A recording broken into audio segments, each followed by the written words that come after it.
Paris, and we find that throughout the world, in 5 big locations, they had banking institutions that had a very clever idea.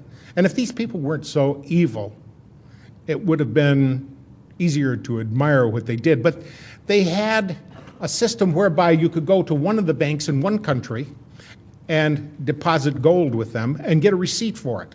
And then go to the foreign country where they had another office, take that receipt and get your gold. And you didn't run the risk of losing your gold on the high seas, either to wind or to pirates or anything else. So in a way, it was kind of a clever scheme. However, these people were despicably evil, and their intent to make money was to not just put themselves for their head, but to hold others back. Now, Meyer Amschel Bauerberg lived to be, he lived from 1743 to the year 1812, and that's why we got that 1812 overture, was to honor him. His associates respected him and wanted to salute his passing.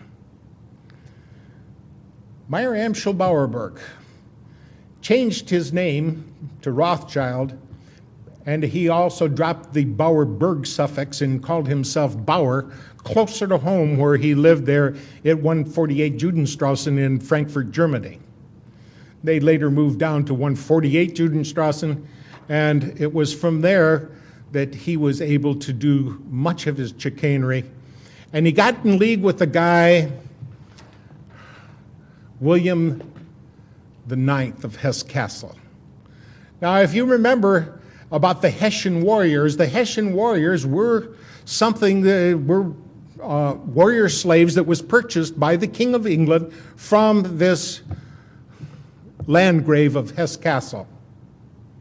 They were purchased for the price of $12,000, and much of that money was earned by just capturing these people through actual out-and-out brigand slavery and holding them until they could be sent to the king, and which they were told, don't ever let those colonists get a hold of you.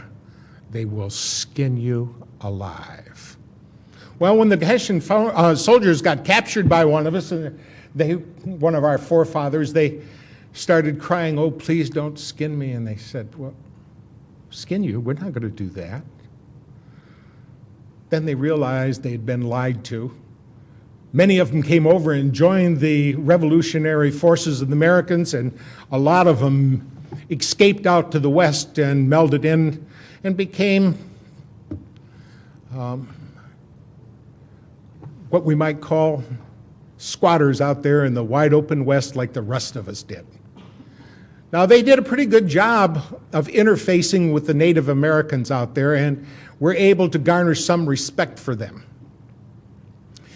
So it was among these same people that brought about so much of the war that we see in front of us throughout history. It was fomented primarily for profits, and to scare us into believing that the only way that we could circumvent this war, to get this behind us, is if we were to form a league or United Nations. Now, the first attempt was when they had their man Napoleon. Now, Napoleon was the Emperor of France, but he came from Corsica, and it was shortly after Corsica was brought into the French Empire that he was given the nod to become the emperor and to engage his war. Now, this was shortly after that French Revolution. You know, I'm going to go back and take a step back here and talk about that French Revolution for a moment. See, it was shortly after a man named Adam Weishaupt, in May 1st of 1776, formulated an organization called the Illuminati. This was done on behalf of Baron Rothschild, and it was for the express purpose of fomenting their plans and executing their goals for conquest. Now, Adam Weishaupt encapsulated a game plan to bring about this world government. And in this game plan, he had it mentioned in there that they were to take France in the year 1789. Now, these plans were formulated into writing and translated by one of the Ingolstadt University professors, one of Professor Weishaupt's cohorts, a guy by the name of Xavier von Zweck. Now, Zweck translated these into French so that they could be taken to Paris and Silesia. Now, there was a courier, a guy by the name of Lanz, who had been an evangelist minister, but quit God and decided to become an Illuminati agent and a courier, and he was taking these materials by horseback through Bavaria. In a place called Regensburg, he was struck by lightning, and it killed both him and his horse. And people found this man, this dead man, and his horse with documents in the pouch, and these documents were passed up the chain of command to the Elector of Bavaria, who got to wondering, is there really a game plan out here to conquer the whole world? So he staged simultaneous raids on Rothschild's associates, primarily on Weishaupt's associates, and found a great deal of corroborating evidence, enough to convince him that there truly was a game plan out there to take the whole world. And there were 6 points to their game plan. They wanted the abolition of all religion, the abolition of property rights, of inheritance, and the worst one was down at the bottom of the list, the abrogation of the family. Now, we can see how that was implemented in Red China. Men went to one dormitory, women went to another dormitory, boys were here and girls were here, and the family was totally destroyed, and they used that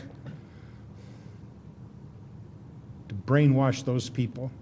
When you got kids with no control over them except the one facilitator or his associates, the children are at their mercy. And it's planned for here, for us, for our children, for our grandchildren, our great-grandchildren. They intend to show no mercy. Now, this formulation of the Illuminati led them down the road to this game plan wherein they are working diligently to take over the whole world.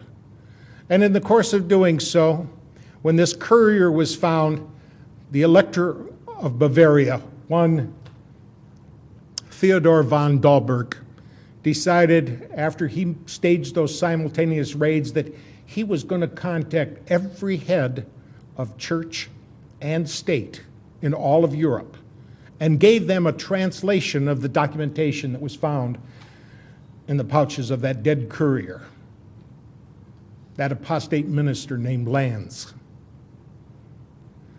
And so it was after the Napoleonic War when Napoleon ran into Lord Wellington at Waterloo and was stomped. Now, this would have been a big setback for Mr. Rothschild, but Mr. Rothschild had one of his associates following the war along. And this associate sent a message back to him by carrier pigeon. And the carrier pigeons let him know that Wellington had won. So what he did was he was in Paris at the time, and he jumped in a boat, and he had some men take him through some terribly dangerous seas. Too bad he didn't get it right then and there, but nevertheless, he made it to the other shore, to Great Britain, and he sold all of his British financial securities. And then he started acting all so scared, and let the rumor out that Napoleon had won. Well, if Napoleon